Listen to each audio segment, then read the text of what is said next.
Good afternoon. Good afternoon. It is our story time. Put on a little light.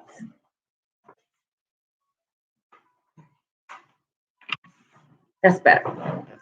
It's our story time today. And if you hear any noise in the background, I'm currently getting my roof fixed. So excuse the knocking and the banging. We'll just go through it as best as we can. But I hope that you're having a wonderful day today. No matter where you are, no matter what you're doing, we all know that this is a great day as always, and it is a day that the Lord has made, and we will and shall always rejoice and be glad in it. Um, just grateful as always to have this moment with you guys. And I picked up some different kind of books today. I picked up the Robin Hood book. So we're going to read Robin Hood and see how that goes.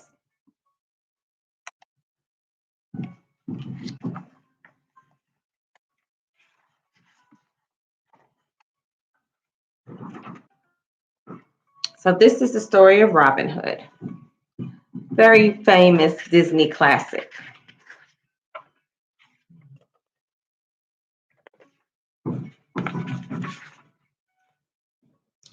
Robin Hood. Welcome to Sherwood Forest in merry old England, where adventure and laughter await. All right, are you ready? All right, let's read. Here's a story of the most famous hero who ever lived. His name is Robin Hood. He lived in Sherwood Forest, just outside Nottingham town.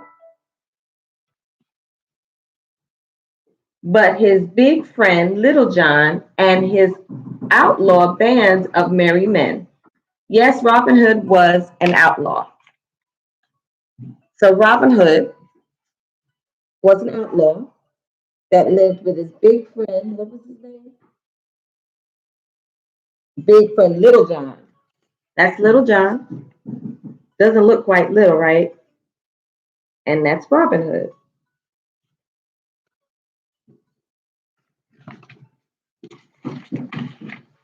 You see, while good King Richard was off defending England, Richard's brother, the silly and wicked Prince John, took over the throne.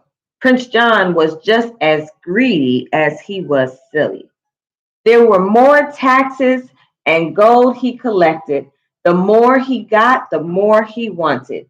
He sent his sheriff to get every coin in Nottingham. Mm, that's not a good prince.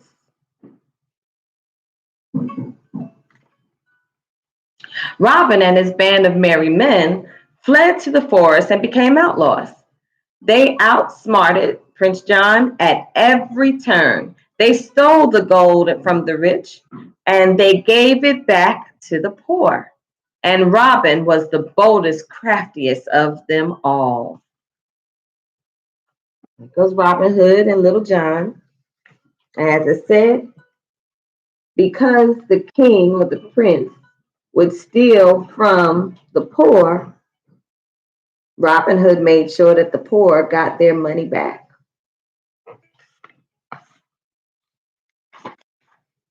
Meanwhile, in the castle, the kind and beautiful maid Marian sat wistfully at her window. She and Robin Hood were secretly in love.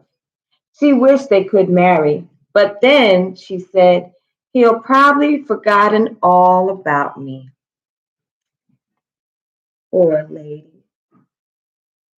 She looked so sad.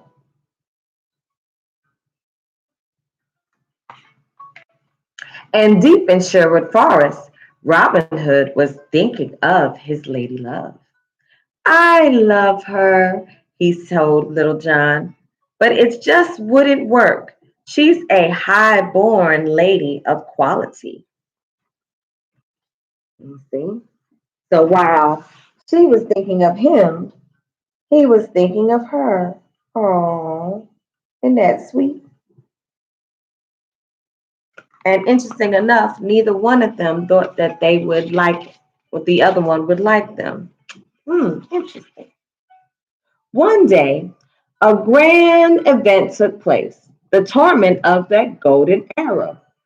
To judge the best archer in the kingdom, archers from all over England began to arrive in Nottingham. A crowd gathered to eat, play games, and watch the grand golden arrow contest. As for the prize, it was to be a kiss from the lovely maid Marian. This will be my greatest performance, pro- proclaimed Robin. So there goes everyone gathering for the event to see the throwing of the arrows. And it goes Robin Hood talking to Little John after hearing about it, saying how he is going to go ahead and do it so he can get a kiss from the fair maiden. Ooh.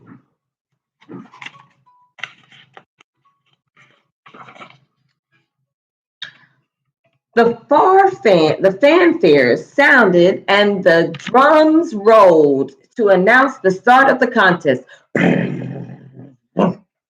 The archers marched past Prince John. Thought Maid Marian. I think that stork looks like the stork winked at Maid Marian. So here go all the archers that coming for the event.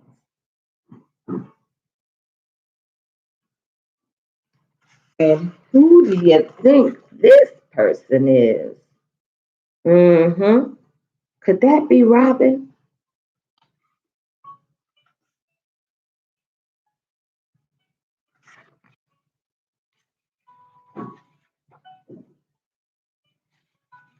That's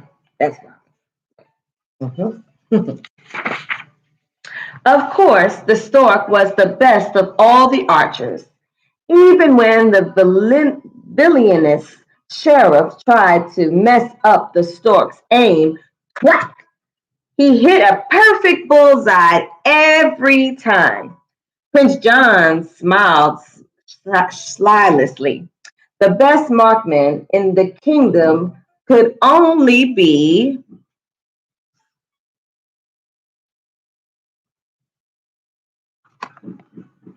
Prince John. Ripped at Robin's disguise with his sword. He knew he must be Robin Hood.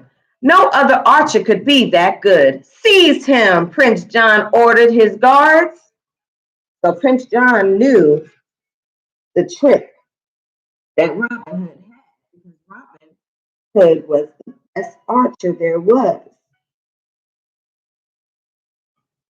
And since he was getting all the bullseye targets, the king knew something was up and he took off his disguise and found out that that was Robin Hood.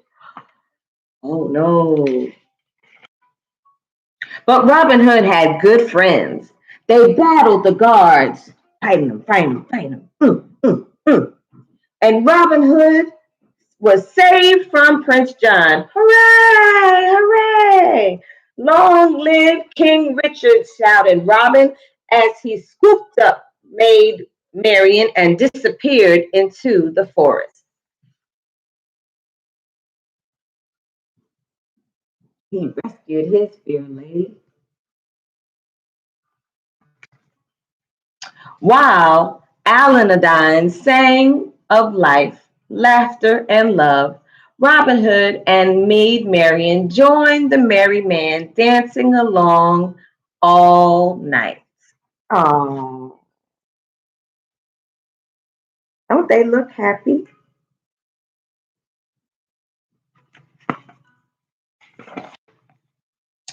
Back at the castle, Prince John snarled, double the taxes, triple the taxes. Before long, Robin Hood's friends had been thrown into prison. But how could Robin Hood get past the guards? By disguising himself as a guard? Of course, and stealing the keys. While Little John set everyone free. So here goes Robin Hood to the rescue again of all his friends, disguised as a guard. He likes disguises. Robin slipped into Prince John's room where the prince was laying sleeping, surrounded by the royal treasure.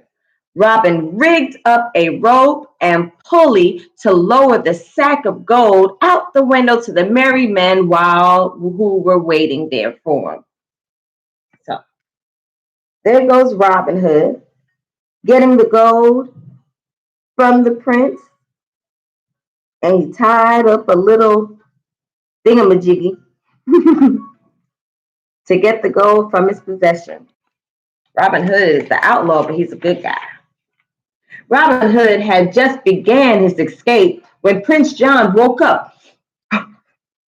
They're getting away with my gold, sobbed Prince John. Guards, to the jail. Ouch, exclaimed Robin as the castle archers shot arrows after arrows his way. Whew, this is kind of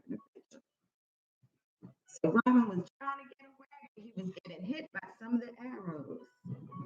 Ooh, dangerous. Robin's friends fled from the castle while the sheriff set the tower on fire. Oh, but where was Robin? Would he escape? Yes. With flames licking at his heels, Robin leaped from the castle wall and escaped into the forest. Prince John had lost again. Whew. Way to go. The castle was on fire, but Robin Hood still escaped. And Little John was able to rescue all of their friends. Whew. It's too much. But a few days later, good King Richard returned to his castle. All the land was filled with joy. But who was most joyful? Why, it was none other but Robin Hood and Maid Marian, of course. They got married. The end. Well, that's a quick little story about Robin Hood. And what we learned about him is that even though he was a kind of outlaw kind of person, a person that was not of the law, he didn't go by what the law would require, he was still a good guy because he really cared for the people. He saw how there was a good prince or king that was overthrown by his own brother, who turned into be a bad king, who didn't want to do anything but steal from the people, and the people already didn't have a lot of their own things. So Robin Hood went and did what he had to do to make sure that the people got what he needed. So that was the story of Robin Hood. Hey, Ashton, you said hey to me. Hey, boo. Hope you're good today. But this is a wonderful story that it shows that even with Robin Hood being a kind of guy that was what one would say an outlaw and didn't go by the law, he went by the right law. He did what was right for the people. And that's just how we should be too. It reminds me of a certain outlaw that I would say was not really an outlaw, but people would call him one. His name was Jesus. Jesus, when he came onto the scene, because the Pharisees and the Sadducees were the ones that were of the law and always wanted to go by the law, Jesus came on the scene and tried to explain to them that he still was there and understood the law, but that he was there to fulfill the law and really to make the law different and better. that he wanted people to understand that the laws that they were going through and going and trying to live by were not really the required laws of what God wanted them to live by. He wanted them to have a greater life and a more fulfilling life. And Jesus came, and he was more of an outlaw also, where he saw a lot of things that were being done to the poor and to the bad, to the neglected. And what he did was he tried to make their lives better. And that's just what Robin Hood did. Now, Robin Hood had a little lady at the end, but for all of us, I would say that we are Christ's ladies. We are Christ's brides. We are Christ's loves. And so I like the story of Robin Hood. It does teach us a lot about just how to do good and do right unto others. Remember the golden rule: do unto others as you would have them do unto you. And that's important, and that's what we should do. So that's our story time for today. Ashton, you be a good boy, and I can't wait to give you a big hug and a big kiss. And you better not run from me, but you be mindful to your grandma and listen and be very good and know that Jesus loves you, and so do I. Bye.